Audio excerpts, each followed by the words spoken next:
I grew up in a bright white house on the north side of Denver, Colorado, a place filled with sunshine and perfect family pictures that never included the truth. My parents, Richard and Helen, adored my older sister Laura as if she were the center of the universe. They praised her grades even when they were average.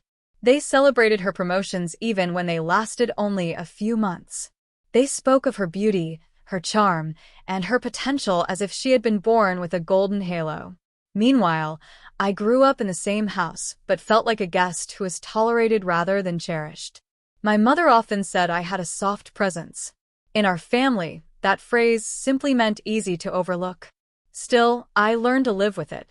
I pushed myself through long workdays, building my career slowly and quietly in a marketing firm in downtown Denver. I earned every dollar I made.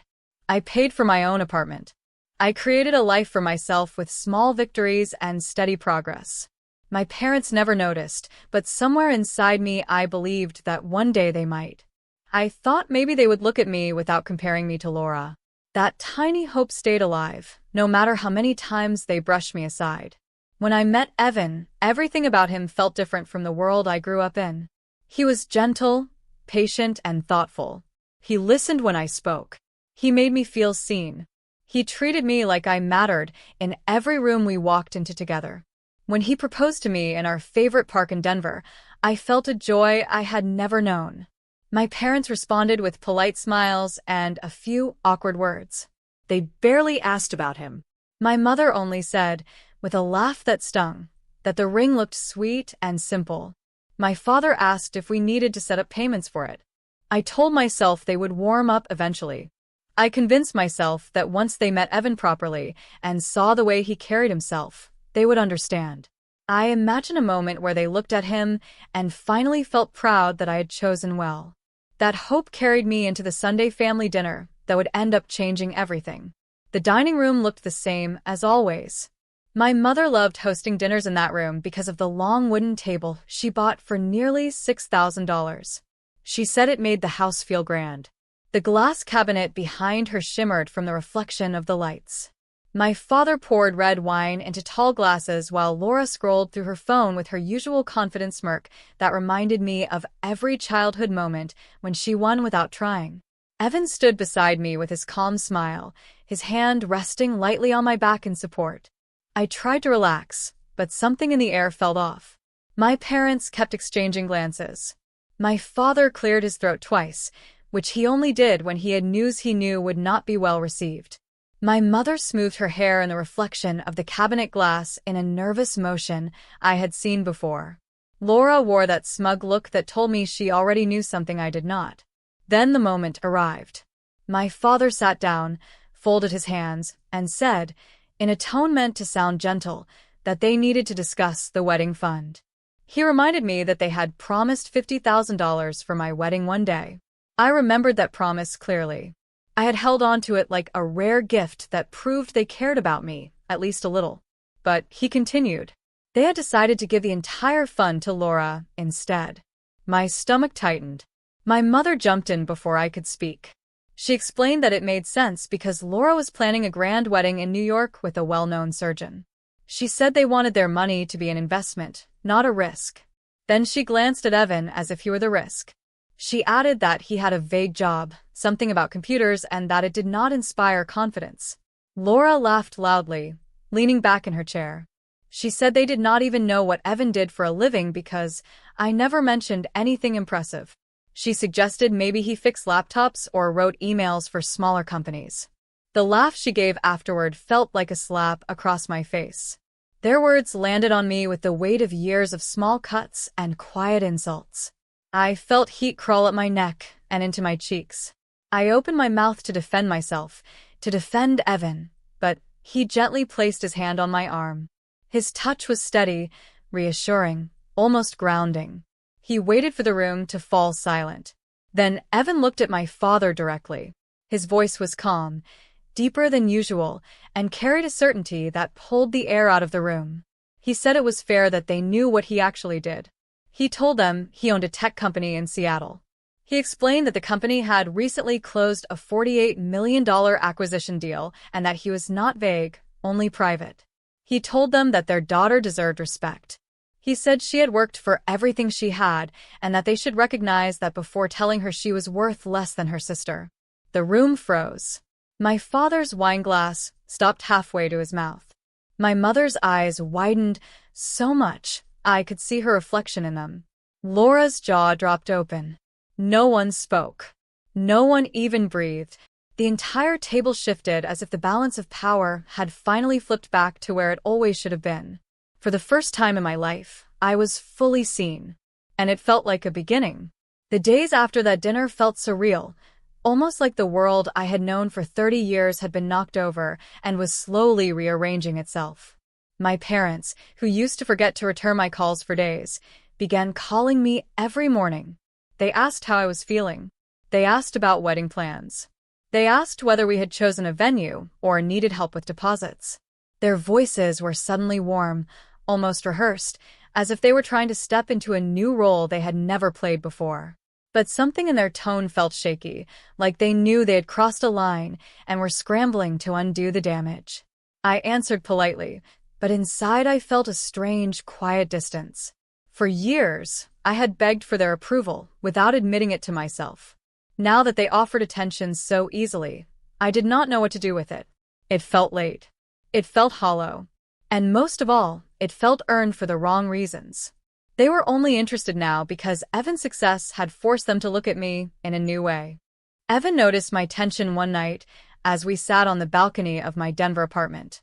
The sun was setting behind the mountains, the sky glowing in wide shades of orange. He handed me a cup of tea the way he always did, warm and gentle. I told him how confused I felt about the sudden change in my parents. He listened quietly, then said that people reveal their values when they think no one is watching. My parents had shown theirs clearly. Now they were reacting to the truth they had ignored for too long. I knew he was right, but knowing it did not erase the sting. A week later, Evan asked me to sit with him at the small oak desk in his home office. He opened his laptop and clicked through several folders until he reached a file labeled with my name and a date. He smiled softly and turned the screen toward me. It took me a moment to understand what I was seeing. Confirmation letters, travel arrangements, payment receipts, a booking contract worth nearly £200,000 for a historic wedding estate in southern England. An estate with stone walls, rose gardens, sweeping hills, and a grand hall that looked like something out of a movie. My breath caught in my chest. He had planned a full destination wedding before he even met my parents. He had arranged flights for my closest friends. He had hired a string quartet for the ceremony. He had paid for a weekend stay for everyone at a beautiful hotel nearby. He had done all of this quietly, without telling anyone, simply because he wanted our wedding to be special. For the first time in a long time, tears filled my eyes not from pain, but from gratitude. My parents never gave me anything without conditions. Evan gave, without conditions, every single day. While my world was shifting into something brighter, Laura's world began to crumble. The surgeon she was engaged to came from a wealthy Boston family who initially promised a grand wedding. But word began to spread about how my parents had humiliated me at dinner and then scrambled to reverse themselves.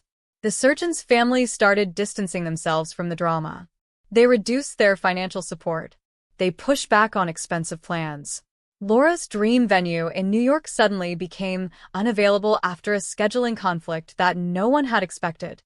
Her designer dress boutique went bankrupt and canceled dozens of orders, including hers. My phone rang late one evening, and when I answered, my mother's voice trembled. She said Laura was in tears every day, that her plans were falling apart piece by piece. She spoke as if she expected me to feel guilty, as if my happiness had tipped the balance of some cosmic scale. I listened quietly, but said very little. For once, I was not the daughter in crisis. I was not the one begging for scraps of attention. I hung up the phone and sat in silence, trying to understand the strange mix of feelings rising inside me. I did not wish for Laura to suffer. I never had. But I could not ignore the small sense of justice in seeing the golden pedestal finally crack. It felt like the universe was whispering that favoritism carries a cost. Meanwhile, people in Denver began talking. Word spread quickly that Evan was a tech founder with a major acquisition behind him. His company had contracts with well-known corporations across America. He had donated hundreds of thousands of dollars to schools in Washington and Colorado. He had created jobs for more than 100 employees. Suddenly, my neighbors looked at me differently. Old school friends who had ignored me for years reached out on social media. People who had once treated me like a quiet shadow now acted as if I had stepped into the spotlight. But the most surprising part was that Evan did not change even a little. He still woke up early to make coffee. He still kissed my forehead whenever I felt anxious. He still wrapped his arms around me every night like nothing in our lives had shifted. He had always seen me clearly. He had always valued me. My family was only now catching up to the truth he had known from the beginning. One morning, while I stood in his kitchen watching him slice apples for breakfast, he looked at me with a softness that melted something heavy inside my chest. He said I had earned everything on my own long before they respected me. He said he had not changed anything. He had only revealed what was already real. For the first time in my life, I believed those words. The power in my family had flipped, but something deeper was happening inside me. I was learning to stand taller. I was learning to see myself without their filters. I was learning that respect built on status was fragile, but respect built on truth could last a lifetime. And this was only the beginning. 3 months before the wedding, the air in Denver had turned cool and crisp. Leaves were beginning to fade into shades of gold and amber. I remember the morning clearly because my mother called me at 8 and asked, in a voice I barely recognized, if I could meet her for coffee downtown. She never asked to meet alone. She never initiated emotional conversations. For most of my life, she had treated vulnerability like something to hide in the attic, never to be touched. So when she asked to meet, I felt a ripple of curiosity mixed with caution. We sat across from each other in a small cafe near Larimer Square. It had brick walls and warm lights that made the room feel quiet even when filled with people. My mother stirred her coffee over and over again. The spoon tapped against the cup so softly that it reminded me of a ticking clock that no one could silence. She looked smaller than usual, as if the weight of her own decisions had pressed down on her shoulders. After several long moments, she finally spoke. She said she had been thinking about everything that happened during the dinner. She said she had replayed the way she dismissed my engagement and the way she casually handed the $50,000 to Laura as if I were a supporting character in my own life. Then she said something I never expected to hear. She admitted that she had been wrong for years, not just on that night. She said she had always put Laura first because she believed Laura needed more encouragement. She believed I was strong, so she assumed I could handle less attention and fewer resources. I listened without interrupting. I waited until the room felt still, then answered with more honesty than I had ever used with her. I told her I never asked for anything because I knew she would not give it. I told her I had learned early that attention was something my sister inherited and I was expected to live without. My words made her wince, and then her eyes filled with tears. For the first time in my life, I watched my mother cry for something she had done to me, not for something that affected her. She held her cup with trembling hands and admitted that she was ashamed. She said she could not understand how she failed to see the quiet pain she caused. She said she had started therapy because she needed help understanding why she had measured her daughters by status, appearance, and the image she wanted to present to others. She said she did not want to be that person anymore. For a long moment, the cafe noise faded into the background, and I felt a warmth rise inside me, a careful, cautious warmth. Her apology did not erase the past, but it reached through it. It was the first brick placed carefully on a foundation that had been cracked for years.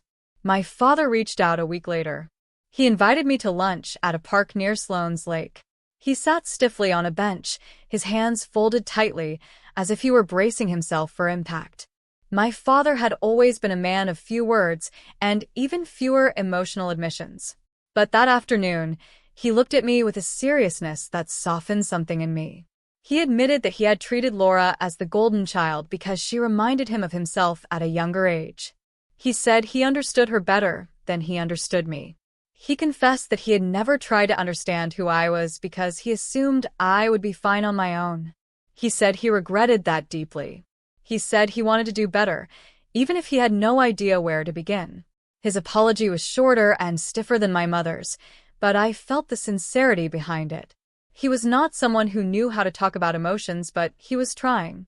That, in its own way, felt powerful.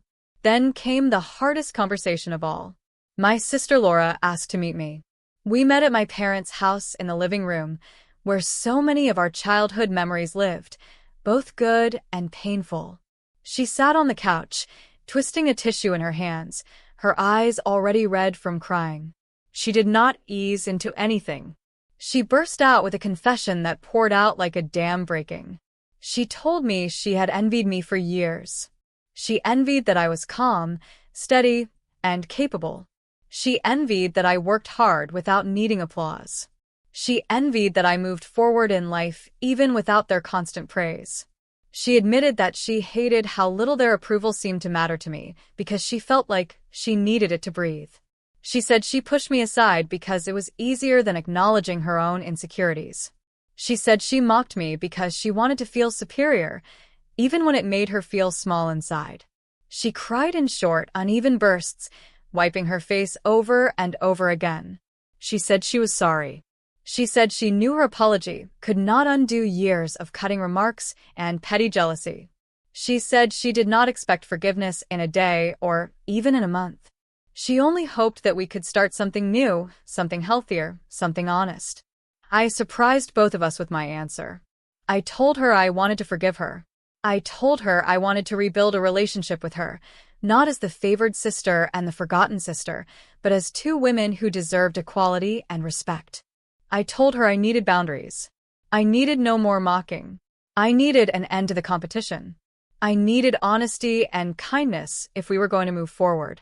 She nodded slowly, tears still falling, and promised she would try.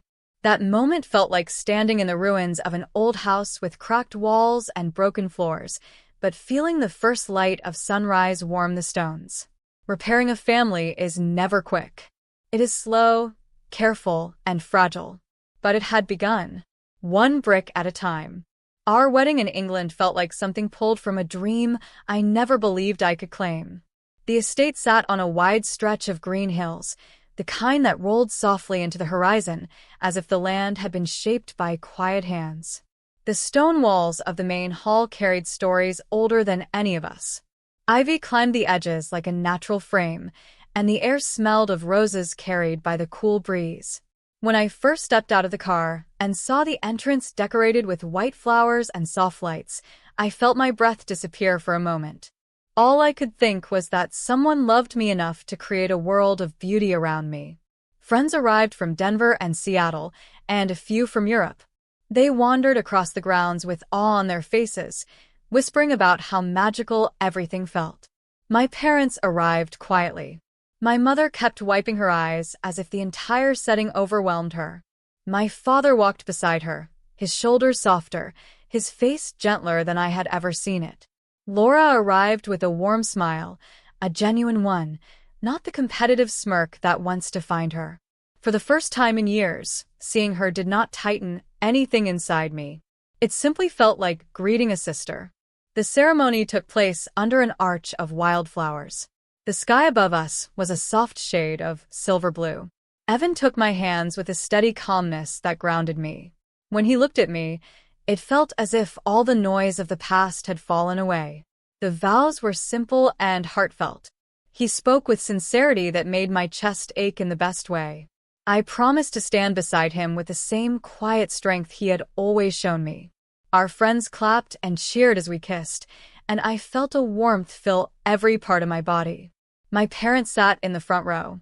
They watched with expressions that carried a mix of pride, regret, and something new, something that looked like understanding.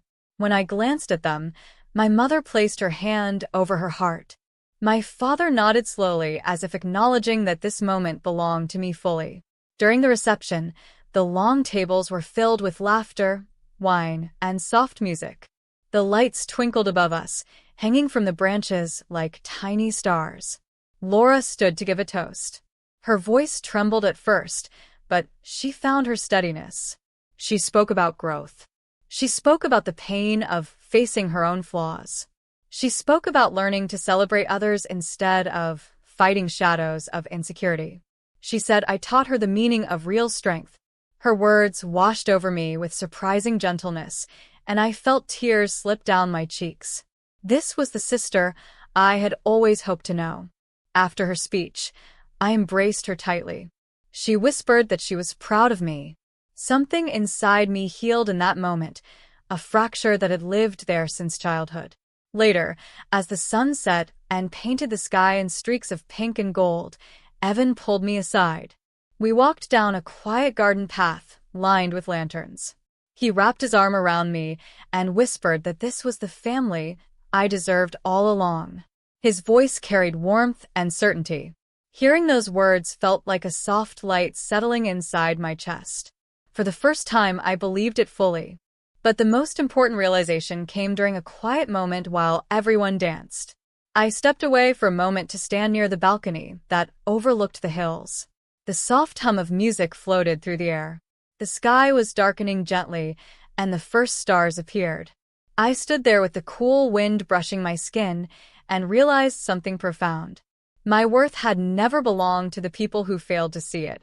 It had always been mine, waiting for me to claim it. For so many years, I had shaped myself to fit into the space my family left for me. I had shrunk my voice to keep the peace. I had accepted crumbs of affection because I believed that was all I deserved. But this moment showed me a different truth. When I finally stood tall, when I stopped asking for permission to exist, the world around me shifted. My parents began to change. My sister confronted her own behavior. I built a partnership based on love rather than approval. And the new version of my family grew slowly, through honest conversations, apologies, and real effort. In the months after the wedding, my parents continued therapy. They invited Laura and me to join sessions at times, not to relive old pain, but to learn healthier ways to speak to each other. My mother practiced listening without judgment. My father asked questions he had never bothered to ask before, simple ones about my work, my goals, my interests. They apologized not only once, but many times whenever old habits resurfaced. Change did not happen overnight, but it happened. And it mattered. Laura and I rebuilt our relationship from the ground up. We met for coffee more often. We talked without competition or bitterness. We learned to appreciate each other as adults, rather than rivals, shaped by a flawed childhood system. She told me about her fears and mistakes. I told her about my years of loneliness. We grew closer through honesty. It was not perfect, but it was real.